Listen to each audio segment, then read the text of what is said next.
We are people, and we love to get connected. We connect as families because of birth. We connect as friends because we click. And we connect as communities because we care. Seventh-day Adventists are people who connect in communities called congregations, which in turn connect to form conferences, who connect together to form unions, divisions, and the General Conference. Why do we connect? It starts with a connection to the Creator, who invites us on a spiritual journey. When we journey together, we can help each other along the way. This journey is a journey of a lifetime, and as we learn and grow, life becomes filled with meaning and purpose. Our greatest joy is in helping others along the way. Wherever you are on your journey, we believe that we have something to offer that can make your life more whole. So the next time you see a Seventh-day Adventist, remember, you're not looking at someone who stands alone. They are connected to a world church that has 18 million members, gathered in 13 divisions, comprised of 122 unions, formed by 600 conferences, serving in 140,000 congregations in 208 countries, who worship in 924 languages, and they all want to connect with you.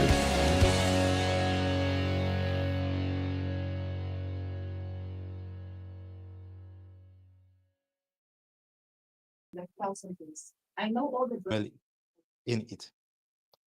So what does it say about how we should relate even to those ones that seem to have a different way of looking at things in a family? Just shower them with love. Continue to shower them with love, because that's what God uses to draw us to Him and keep us close to Him. We just continue to shower with love, which is not always easy. Mhm. That's a very good. It's not always easy. Now the question is, thank you, man of God. Now the thing is, if you are the only one, do you qualify for that other one and the one? What you have just asked now about children. Sorry, I didn't get it. When you were saying there's always one in the family, Yes, who is otherwise. If you are the only child, which means you qualify for otherwise and for the only one. Oh, okay. So which means you can't disqualify yourself. We just have to shower them with God's love. Just have to shower. Shower, continuously shower. Yeah, but they don't appreciate. Continue shower. Do it another way. But they don't. We just continue. Because that's what God uses towards us. So why would we want to be different towards them? Amen. And that's the other side of love. Loving those that seem unlovable without condition. Also is Yes. it's encouraging to know that He is concerned about them also. They are not estranged. Yes. Amen. Amen. Spanda, First Chronicles 29, verse 13 to 14. Haggai 2, verse 8.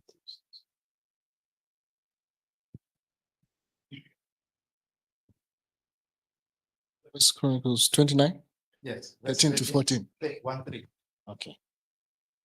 Now therefore, our God, we thank thee and praise thy glorious name. But who am I, and what is my people, that we should be able to offer so willingly after this sort? For all things come of thee, and of thine own have we given thee. All right. I want us to apply it to ourselves, but the context here is they were asked to build the temple. David asked to build the temple, but he was not allowed to build the temple because of the blood on his hands.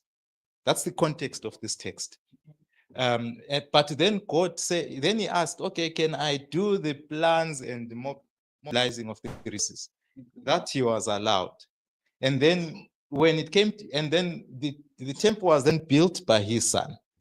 So when they were bringing the resources, David was also amazed at the amount of resources that came. We were talking about mission, we were talking about purpose, talking about, David, I had seen that I want to be identified with this particular group of people. I want to be a part of God's family. He had already acknowledged that despite his old ways. And that's why he then said, I want to what?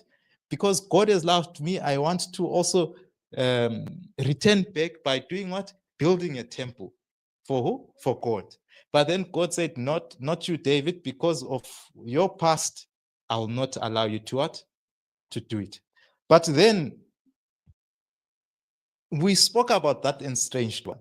We mentioned that there's always that time when you just feel like you're estranged, you are not a part of the family, you are chased away.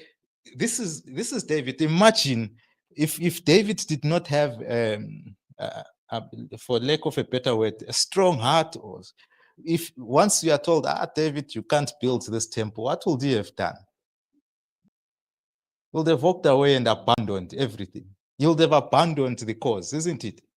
He would have just said, no, but God, I'm not good enough. I'm not worth it.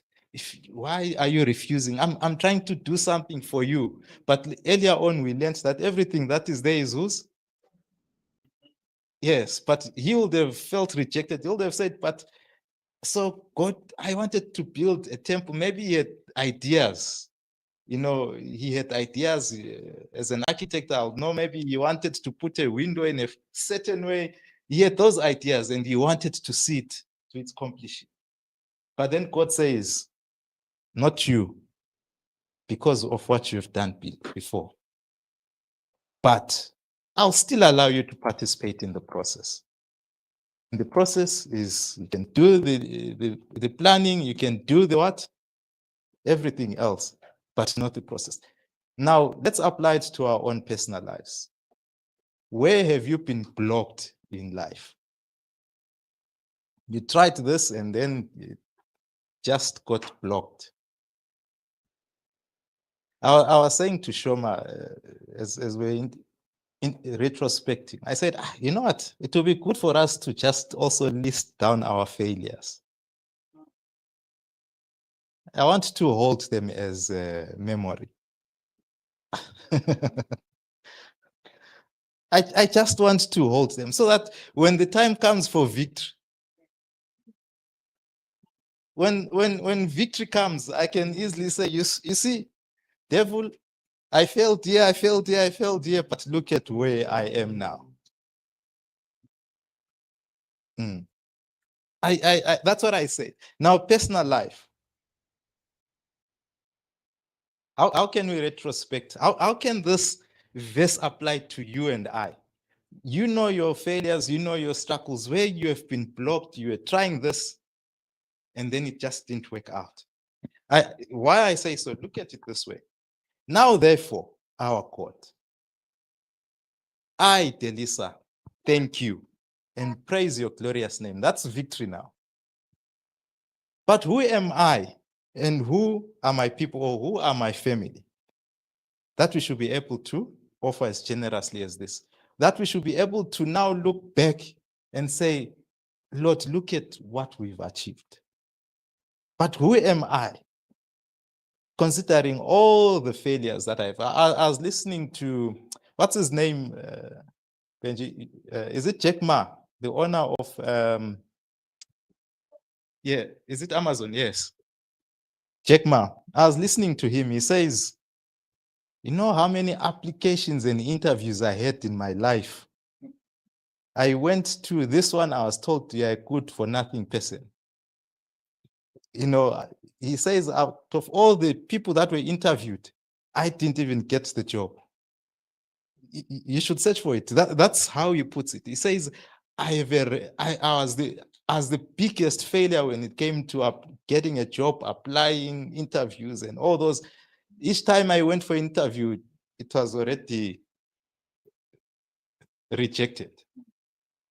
But then, when victory came for him, he built the biggest platform when it comes to e-commerce, Amazon. And when he applies this, he then says, but because he says he was nobody. But when he looks back now, when we apply this verse, he will say, but who am I? Yes.